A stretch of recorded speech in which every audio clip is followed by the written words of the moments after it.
Reservation one of the most controversial topic in India. कुछ लोग कहते हैं कि रिजर्वेशन बहुत ही बुरी चीज़ है, तो कुछ लोग कहते हैं कि नहीं, रिजर्वेशन एक अच्छी चीज़ है। कुछ लोग कहते हैं दोस्तों कि जो गलती हमारे पूर्वजों ने किया, जो गलती हमारे पुरखों ने किया, उसका सज़ा हमें क्यों मिल रहा है, हमें क्यों नहीं रिजर्वेशन मिल रही है।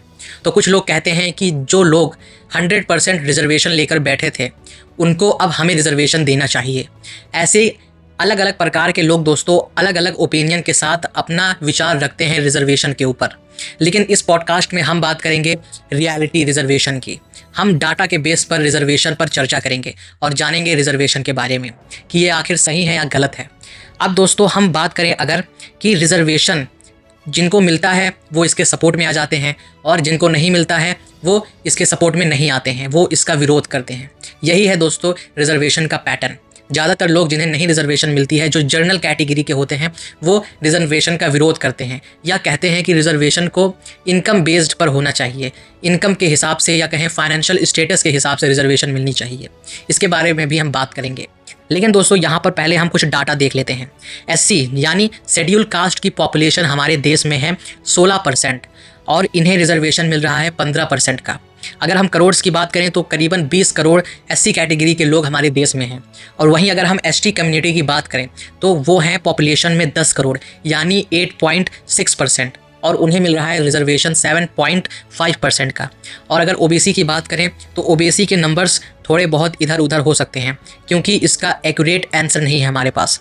41 to 52% ओबीसी हमारे देश में है जिन्हें मिल रहा है रिजर्वेशन 27% का। और वहीं दोस्तों जनरल कैटेगरी हमारे देश में है 30% जिन्हें दोस्तों पूरी तरीके से एक हाई स्टेटस के रूप में देखा जाता है। अब कुछ लोग कहते हैं दोस्तों कि रिजर्वेशन खुद एक डिस्क्रिमिनेशन है। आप एक वर्ग के लोगों को बेनिफिट्स दे रहे हैं और एक वर्ग के लोगों को बेनिफिट नहीं दे रहे हैं, तो ये तो कॉन्स्टिट्यूशन के खिलाफ हुआ, ये तो एक डिस्क्रिमिनेशन हुआ। आखिर इससे डिस्क्रिमिनेशन कैसे ख़त्म होगा, कुछ लोग ये कहते हैं। और कुछ लोग कहते हैं कि लॉ के नज़र में हर एक इक्वल है, कॉन्स्टिट्यूशन की नज़र में हर एक इक्वल है, तो क्यों आखिर एक वर्ग को रिजर्वेशन दिया जाता है। इसको हम समझते हैं एक एग्जाम्पल से। इस चीज़ का जो आंसर है वो हमारे घर में ही छुपा हुआ है। दोस्तों जब हमारे घर में कोई बीमार होता है तो हम वहाँ पर ये थोड़ी ना कहते हैं कि हमारे घर में थोड़ा सा राशन है, सब बराबर करके उसे खाएंगे। जो बीमार है हम उसको थोड़ा ज़्यादा देते हैं। अगर ये आपको ना समझ में आया हो तो एक और एग्जांपल मैं आपको बताता हूँ। मान लीजिए दोस्तों आपका एक छोटा भाई है जो करीबन 2 या 3 साल का है और आपका एक बड़ा भाई है जो 5 या 10 साल का है। और आपका छोटा भाई बोल रहा है कि आप उसे गोद में ले लें, तो आप उसे जब गोद में लेते हैं तो आपका बड़ा भाई भी बोलता है कि उसे भी गोद में लिया जाए। तो क्या फेयर है उसे भी गोद में लेना, क्योंकि वो तो बड़ा है और जो आपका भाई छोटा है उसे शायद गोद में लेना फेयर है। एक और एग्जांपल से इसे समझते हैं दोस्तों। मान लीजिए कि आप कहीं ट्रैवल करने जा रहे हैं और आपने अपनी सीट पहले ही से जाकर ले ली।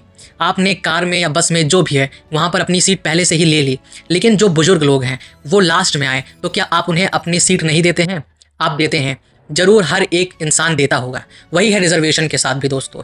जो लोग बैकवर्ड हैं, जिनके पास उतना सुविधा नहीं है, उन्हें हमें मदद करनी चाहिए। और इसी डिस्क्रिमिनेशन के लिए या कहें इसी इक्वालिटी के लिए रिजर्वेशन को बनाया गया है। फैमिली एग्जाम्पल बेस्ट एग्जाम्पल है, लेकिन जैसे ही हम फैमिली से बाहर देखते हैं वैसे हमें ये सब चीज़ें नहीं समझ में आती हैं। लेकिन दोस्तों कॉन्स्टिट्यूशन की नज़र में पूरा देश एक फैमिली है और हमें एक दूसरे की मदद इसी तरीके से करनी पड़ेगी जैसे हम फैमिली में करते हैं। जैसे हम बुजुर्गों को सीट पहले दे देते हैं, इसी तरीके से जो कमज़ोर हैं, जो प्रिविलेज नहीं हैं, उन्हें हमें देश में मदद करनी होगी। इसीलिए दोस्तों रिजर्वेशन बनाया गया था। और शायद इन तीनों चारों एग्जाम्पल से आपको इसका आंसर मिल भी गया हो। भारत में एक ऐसा समय भी था जब हर किसी को पढ़ने की आज़ादी नहीं थी, जब हर किसी को सामने या कहें कि साथ में बैठने की, खाने की इजाज़त नहीं थी। जब हम अपने देश के ही लोगों को इस तरीके से टॉर्चर करते हैं तब हमें रिजर्वेशन की याद नहीं आती है। जब ऐसे जनरल कैटेगरी के या जिन्हें हम सो कॉल्ड अपर क्लास कहते हैं, उन्हें जब अपने पूर्वजों की ज़मीन लेनी होती है तब रिजर्वेशन की नहीं याद आती, तब वो इक्वालिटी की बात नहीं करते हैं। वो बात तभी करते हैं जब कोई सेलेक्ट होता है एससी, एसटी या ओबीसी कैटेगरी का जब कोई तरक्की करता है तभी इन्हें रिजर्वेशन की याद आती है। और यही दोस्तों रियलिटी है भारत में। डिस्क्रिमिनेशन, इनइक्वालिटी और अनटचेबल ने हमारे देश के कुछ वर्गों को इतना रिबेलियस बना दिया है, इतना विद्रोही बना दिया है दोस्तों कि वो अब भारत के प्रति एक अच्छा नज़र रखते ही नहीं हैं। वो यही समझते हैं कि भारत के लोग अभी भी वही मेंटालिटी के हैं, अभी भी वैसे ही हैं। और ये कहीं ना कहीं रियलिटी भी है। अगर हम कुछ ऐसी जगहों पर नज़र डालें जो हमारे देश में है, वहाँ पर आज भी लोगों को साथ में नहीं बैठने दिया जाता है। वहाँ पे आज भी अनटचेबिलिटी का रूल लागू होता है। चाहे हम जितना कॉन्स्टिट्यूशन बना ले, चाहे हम जितना इनइक्वालिटी की, इक्वालिटी की बात कर लें, लेकिन जब तक हम अपने माइंडसेट को नहीं बदलेंगे, जब तक हम अपने विचारों को नहीं बदलेंगे, तब तक ये एक प्रॉब्लम हमारे समाज से नहीं जाने वाली है। और इनका आंसर आपके दिमाग में ही है। आज के टाइम पर बहुत सारे लोग ये कह रहे हैं कि रिजर्वेशन ख़त्म करना चाहिए। और ये कौन लोग हैं? वो लोग हैं दोस्तों जो सिलेक्ट नहीं होते हैं कहीं, जिनको हाई नंबर चाहिए होता है सिलेक्ट होने के लिए।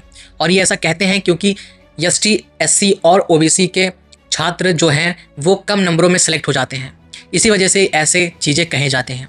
लेकिन दोस्तों ये भी तो देखिए कि जो एससी कम्युनिटी का बंदा है वो कितने रिसोर्सेज पे इतना नंबर लाया हुआ है। अगर मान लीजिए कि कोई एससी कम्युनिटी का लड़का है और उसने 500 नंबर लाया है, और वहीं पर कोई जनरल कैटेगरी का लड़का है जिसके पास रिसोर्सेज हैं, जिसके पास प्रिविलेज है, जिसके पास एक क्षमता, एक कैपेबिलिटी है 500 नंबर लाने का, वो 500 नंबर लाता है। और जिसके पास कुछ नहीं है, ना ही सोशल स्टेटस है अच्छा, ना ही पैसे हैं, ना ही प्रिविलेज है, उसने भी 500 नंबर लाया है। तो यहाँ पर मेहनत उसी को कहेंगे जो ऐसे कंडीशन में, ऐसे सिचुएशन में रहकर भी 500 नंबर लाता है।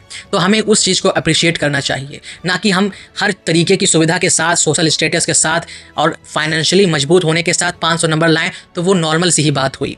जबकि अगर हम बहुत ही एक ऐसे कंडीशन से आते हैं जहां पर 500 नंबर लाना ही बहुत बड़ी बात है, तो उसे हमें ज़रूर अप्रिशिएट करना चाहिए। और यही हमारा कॉन्स्टिट्यूशन करता भी है।